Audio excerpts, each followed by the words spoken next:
Hey YouTubers, I'm Sybersnake 7, back for another collections video. Now this video I'm going to be showing you my Neo Geo cartridge collection.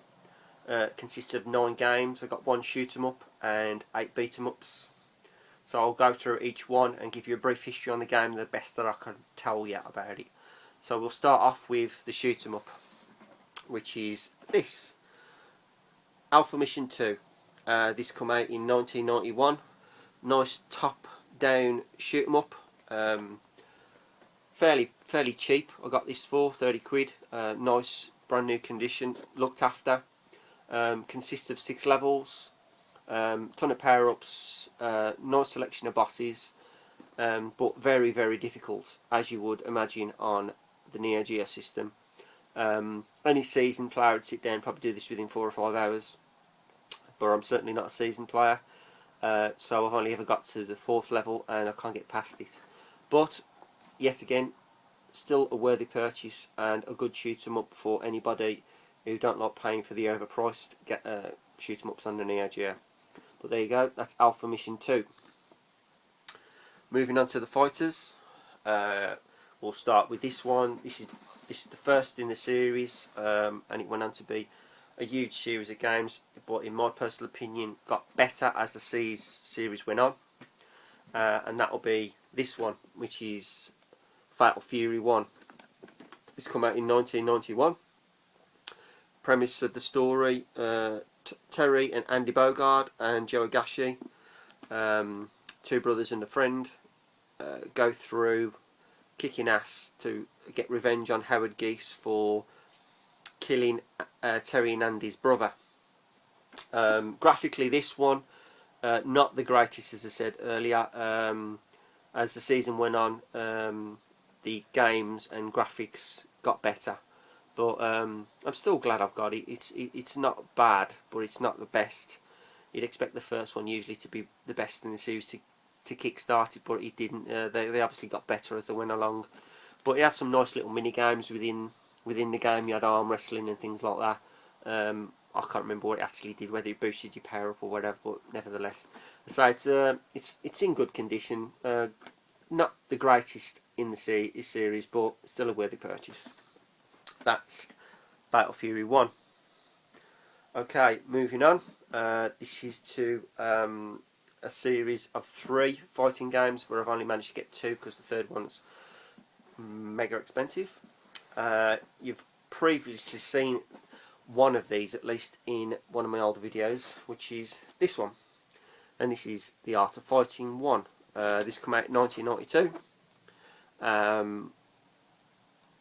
Premise of the story, 2 guys, Robert Garcia and Ryu Sasaki, go through kicking ass to try and rescue Ryu's sister, which is Yuri Sasaki.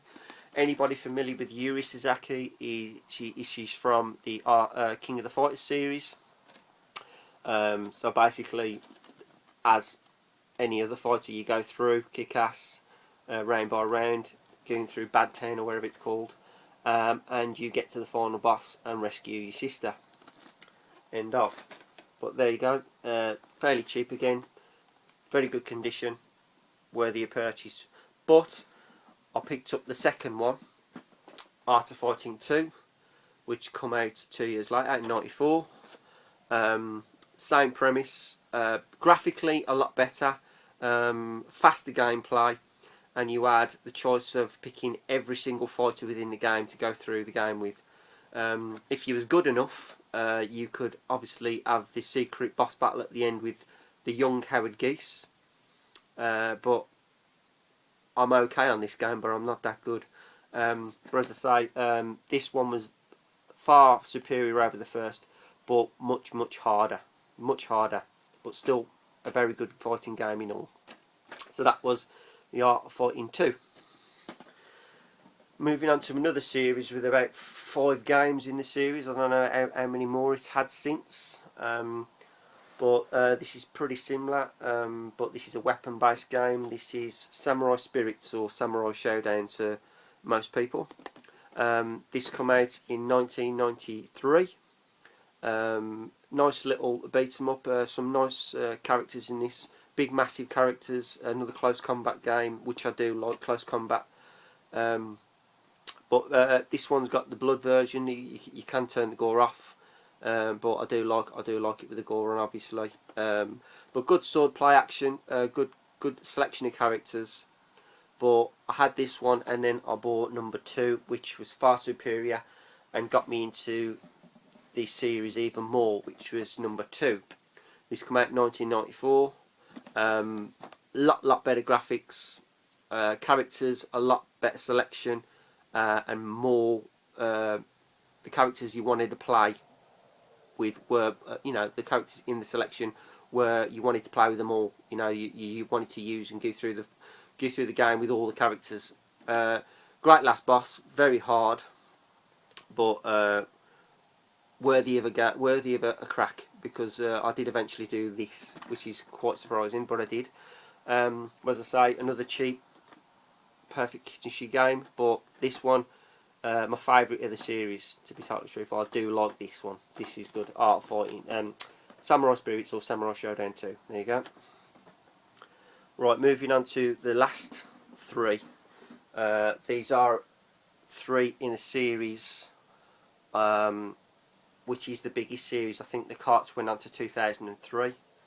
And to my knowledge, this is the first game to introduce 3-on-3 battles, and to also introduce crossovers from other games, characters from other games to cross over and fight each other, which will be this one, King of the Fighters 94.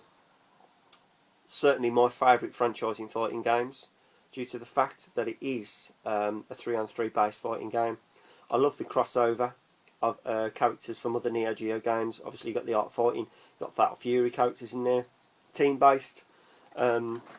Graphics, very good on the first one. I really do like the graphics for King of the Fighters 94. I played this for hours. The bosses are quite difficult, and in the series the bosses do get more difficult as the series goes on. But this one is my personal favourite fighting game. That's King of the Fighters 94. I moved on and I bought King of the Fighters 95. Now this is where they introduced the hard case. Now the hard case I much preferred over the original case.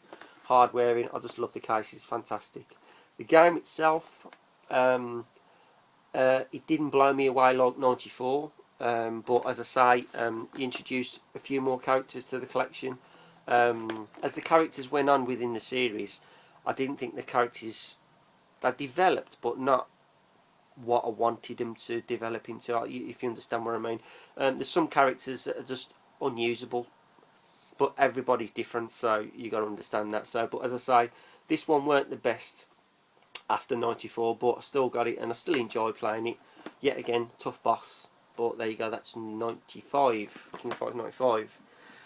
Then I skipped one, and then my final game I bought, which was King of the Fighters 98.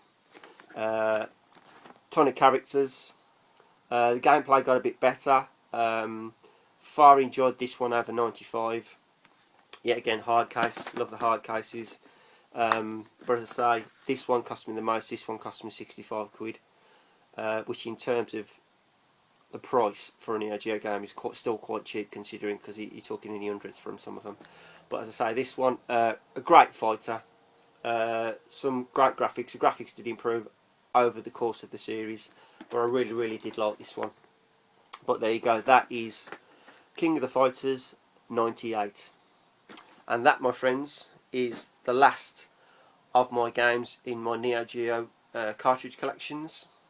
I will be back with another video concerning probably my handheld collections, my PSP and my 3DS and DS games. So until then, this is Sybersnake 7 saying keep playing, keep watching.